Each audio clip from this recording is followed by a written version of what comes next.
অজু ছাড়া আয়াতুল কুরসি পড়লে কি হবে? বিস্তারিত আলোচনা, প্রায় ৩,০০০ শব্দ। আল্লাহ তাআলা পবিত্র কোরআনে যে আয়াতগুলো নাজিল করেছেন তার মধ্যে সবচেয়ে মর্যাদাপূর্ণ ও শ্রেষ্ঠ আয়াত হচ্ছে আয়াতুল কুরসি, সূরা আল বাকারা ২:২৫৫।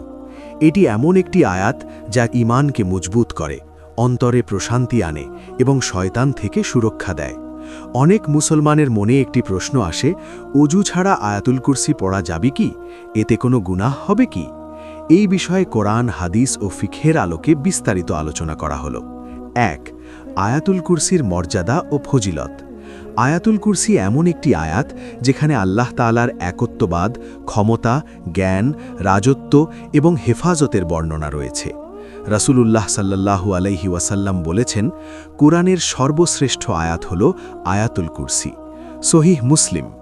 আরেক হাদিসে এসেছে, যে ব্যক্তি প্রত্যেক ফরজ নামাজের পর আয়াতুল কুরসি পড়ে তার জান্নাতে প্রবেশের জন্য শুধু মৃত্যুই বাধা থাকে। এছাড়া ঘুমানোর আগে আয়াতুল কুরসি পড়লে সারা রাত আল্লাহর পক্ষ থেকে একজন ফেরেশতা পাহারা দেন এবং শয়তান কাছে আসতে পারে না। সহিহ বুখারী। এত ফজিলতপূর্ণ আয়াত পড়ার ক্ষেত্রে পবিত্রতা বজায় রাখা অবশ্যই উত্তম, কিন্তু প্রশ্ন হল, অজু না থাকলে কি পড়া যাবে? ২. অজুর গুরুত্ব কি? অজু হল নামাজের পূর্ব শর্ত। পবিত্রতা ইসলামে অত্যন্ত গুরুত্বপূর্ণ। আল্লাহ বলেন, নিশ্চয়ই আল্লাহ তাওবাকারীদের এবং পবিত্রতা অর্জনকারীদের ভালোবাসেন। সূরা বাকারা ২:২২২। অজু ছাড়া নামাজ আদায় করা বৈধ নয়, কিন্তু কোরআন তেলাওয়াতের ক্ষেত্রে কি একই নিয়ম প্রযোজ্য? ৩. অজু ছাড়া আয়াতুল কুরসি পড়া যাবে কি? সংক্ষিপ্ত উত্তর, হ্যাঁ, অজু ছাড়া আয়াতুল কুরসি পড়া যাবে যদি ব্যক্তি অপবিত্রতার বড় অবস্থায় না থাকে, যেমন জানাবাত অবস্থায় না থাকে। বিস্তারিত ব্যাখ্যা। ক. ছোট অপবিত্রতা, মানে অজু ভেঙে গেছে। যদি কারো অজু ভেঙে যায় তাহলে সে কোরআন তেলাওয়াত করতে পারবে, মুখস্থ থেকে, মোবাইল দেখে, মনে মনে। তবে সরাসরি মুসহাফ স্পর্শ করার ক্ষেত্রে অধিকাংশ আলেমের মত হল অজু থাকা আবশ্যক। খ. বড় অপবিত্রতা, যেমন জানাবাত। যদি কেউ জানাবাত অবস্থায় থাকে, যেমন স্বপ্নদোষ বা সহবাসের পর গোসল ফরজ, তাহলে গোসল না করা পর্যন্ত কোরআন তেলাওয়াত করা উচিত নয়, এটাই অধিকাংশ ফকিহের মত। ৪. মুসহাফ স্পর্শের হুকুম। এটি স্পর্শ করে কেবল পবিত্র ব্যক্তিরা। সূরা ওয়াকিয়া ৫৬-৭৯। এই আয়াতের ব্যাখ্যায় অধিকাংশ আলেম বলেন, মুসহাফ স্পর্শ করার জন্য অজু থাকা শর্ত, তবে মোবাইল ফোন বা অ্যাপে কোরআন পড়ার ক্ষেত্রে এই শর্ত প্রযোজ্য নয়, কারণ এটি সরাসরি মুসহাফ নয়। ৫. অজু ছাড়া আয়াতুল কুরসি পড়লে কি গুনাহ হবে? যদি ব্যক্তি জানাবাত অবস্থায় না থাকে, তবে অজু ছাড়া আয়াতুল কুরসি পড়লে গুনাহ হবে না, এটি বৈধ, তবে অজু অবস্থায় পড়া অধিক উত্তম ও সওয়াবপূর্ণ। অতএব কেউ যদি রাতে ঘুমানোর আগে অজু ছাড়া আয়াতুল কুরসি পড়ে, তার ফজিলত ইনশাআল্লাহ পাওয়া যাবে। ৬. কখন অজু থাকা বেশি গুরুত্বপূর্ণ? ১. ফরজ নামাজের পর। ২. কোরআন হাতে নিয়ে তেলাওয়াত। ৩. মসজিদে বসে কোরআন শিক্ষা। ৪. দীর্ঘ সময় তেলাওয়াত।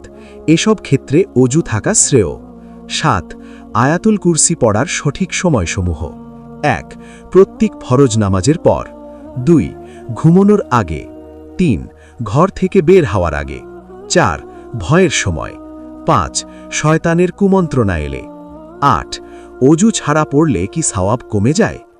এ ব্যাপারে সরাসরি কোনো হাদিস নেই যে সওয়াব কমে যাবে, তবে ইসলামের সাধারণ নীতি হল, যত বেশি আদব ও পবিত্রতা বজায় রাখা হবে, তত বেশি বরকত ও সওয়াব আশা করা যায়। ৯. নারীদের জন্য হুকুম। মাসিক বা নিফাস অবস্থায় নারীরা কোরআন তেলাওয়াত নিয়ে আলেমদের মধ্যে মতভেদ আছে।